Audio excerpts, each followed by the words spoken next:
Béatrice Rulle, vous recevez ce matin Maria Bernasconi, ancienne conseillère nationale. Bonjour Maria Bernasconi. Bonjour. Merci d'être sur Radio Lac ce matin. Vous êtes notre invitée pour parler notamment des féminicides. La Suisse a enregistré 25 féminicides depuis le début de l'année. Le dernier en date à Genève, qui remonte à la semaine dernière à Vendeuvre. Un rassemblement était d'ailleurs organisé hier soir à Genève pour dénoncer cette situation. 25 féminicides, ça veut dire qu'en Suisse, une femme meurt environ tous les 10 jours. C'est un constat glaçant. C'est affreux et c'est que la pointe de l'iceberg. Et ça fait depuis que je me suis battue pour l'égalité entre les femmes et les hommes qu'on parle de ces féminicides. Bon, ce mot n'existait pas encore. On disait la violence domestique, la violence à l'égard des femmes et les meurtres de femmes. Et maintenant, je suis très contente qu'on ait trouvé un mot pour ça. Justement, j'allais vous le dire, on parlait même de crime passionnel à l'époque. Oui. C'était vraiment pour un peu adoucir ce fait. Et j'ai toujours dit, quand je suis intervenue par rapport à ça, que en fait, l'endroit le plus dangereux pour les femmes, c'est la chambre à coucher. Et souvent, c'est des attaques des femmes par leur ex-partenaire, par leur partenaire, par quelqu'un de proche. Donc, c'est pas tellement le monsieur qui attend derrière un arbre pour tuer quelqu'un, mais c'est ça le drame. C'est souvent des personnes qui sont proches qui tuent leur compagne ou leur femme. Et rappelons qu'il n'y a rien de passionnel quand on tue quelqu'un. Une section extraordinaire est organisée aujourd'hui et demain à Berne à l'occasion des 50 ans du droit de vote des femmes par des organisations féministes. Il y aura plus de 240 élus UES lors de ce rassemblement. Et vous proposez, en compagnie de la conseillère aux États les Amazones, que 0,1% du PIB soit consacré à la lutte contre les violences faites aux femmes, mais plus généralement aux violences liées au genre. La lutte contre ces violences, est-ce que c'est vraiment qu'une question d'argent ? C'est beaucoup une question d'argent si on veut soutenir les femmes qui subissent ces violences ou si on veut faire de la prévention. Actuellement, il y a des endroits où les femmes peuvent aller si jamais elles sont menacées dans leur relation, dans leur couple. Le problème, c'est que par exemple, ces maisons, ça s'appelle des maisons de femmes, des maisons d'accueil, elles sont pas financées, souvent pas financées par les collectivités publiques, mais c'est des privés qui doivent les financer, donc c'est sur des bases très insécures. Et c'est extrêmement important, justement, quand on entend le chiffre du nombre de femmes qui se fait tuer, que ces femmes puissent au moins partir et trouver refuge quelque part.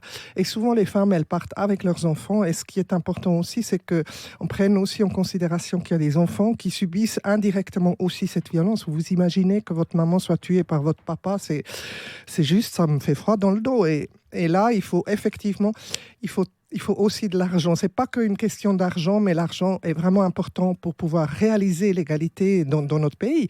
Et souvent, c'est là où le bas blesse. C'est parce que tout le monde est toujours d'accord, oui, il faut lutter contre les féminicides, il faut lutter contre l'inégalité partout, aussi au travail. Mais quand il s'agit de mettre des moyens à disposition pour qu'on puisse le faire, c'est toujours beaucoup plus compliqué. 0,1% du PIB suisse, ça représente 706 millions de francs. Uli Maurer, le grand argentier fédéral, va s'étrangler. Il trouve toujours qu'un sou dépensé est un sou de trop. Nous, on a pris un peu exemple sur les 0,7% pour l'aide au développement. Et là, c'est 0,1%. C'est clair, quand on entend le chiffre, c'est énorme, mais quand on sait que le budget de la Confédération, c'est 76 milliards, si je ne m'abuse, c'est pas énorme. Enfin, on jongle avec des chiffres très élevés quand on est au Parlement fédéral, mais finalement, c'est pas tant que ça.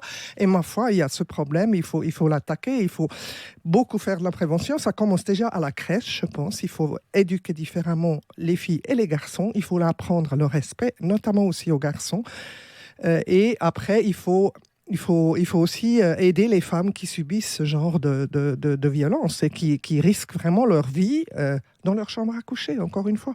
Quelle doit être la priorité des actions, selon vous ?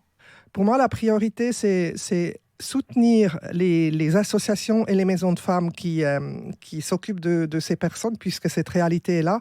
Et l'autre priorité pour moi, c'est vraiment la prévention. Il faut vraiment éduquer différemment nos enfants. On voit quand même que les choses changent. Il y a eu la grève des femmes, il y a votre proposition avec les Amazones. Est-ce que les Suissesses ont enfin décidé de dire « ça suffit » ? Ah, ça, on le dit depuis longtemps. ça suffit. Hein. On dit aussi on ne lâche rien. On ne nous entendait pas alors? Oui. Vous n'avez pas l'impression que c'est différent maintenant, que les femmes Oui. n'hésitent plus à aller Ce dans qui est la rue, à dire qu'elles ont été victimes de violences, tout type de violence d'ailleurs, harcèlement, etc. Oui, moi je pense que depuis la campagne MeToo, il y a beaucoup qui a changé et je suis ravie que ce soit des jeunes femmes de nouveau qui se lèvent et qui disent ça suffit. Parce que nous, on l'avait dit aussi, moi je suis une grand-maman, hein, je suis plus toute jeune, mais on le disait aussi il y a 30 ans en arrière. Et puis après, il y a eu une génération de femmes qui pensaient, ouais, le féminisme, c'est pas très sexy, c'est pas vraiment... Ça peut être sexy le féministe, c'est ce que vous dites. Oui, ça peut être sexy, mais moi je fais pas de la Je suis politique. sexy et féministe. Ouais, mais je fais pas de la politique pour être sexy, je fais de la politique pour défendre des idées et moi les injustices, ça m'a toujours révolté. Et les injustices que subissent les femmes, je trouve que c'est inacceptable. C'est la moitié de l'humanité. Et c'est vrai que quand on entend, encore une fois, ces chiffres de femmes qui meurent sous le coup, notamment de leurs proches, je trouve que c'est effarant. Et là, il faut vraiment agir. Et je suis ravie que maintenant, les jeunes femmes, de nouveau, se disent féministes, sont fières d'être féministes et le font savoir et mobilisent les gens. Alors, la grève des femmes, évidemment, la deuxième grève de femmes nous a fait chaud au cœur, évidemment. Moi, j'ai déjà participé en 91. D'ailleurs, ma fille, elle avait juste 10 ans, elle est née en 81. Alors, peut-être que vous le ferez la prochaine avec votre petite fille. Donc, je le rappelle que vous proposez avec Lisa Mazzone donc 0,1% du PIB soit consacré à la lutte contre les violences faites aux femmes. On va également rappeler que le Parlement est un petit peu plus féminin grâce aux dernières élections fédérales. Merci beaucoup, Maria Bernasconi, ancienne conseillère nationale. Et on vous laisse filer à Berne. Merci d'avoir été sur Radio Lac. Bonne journée.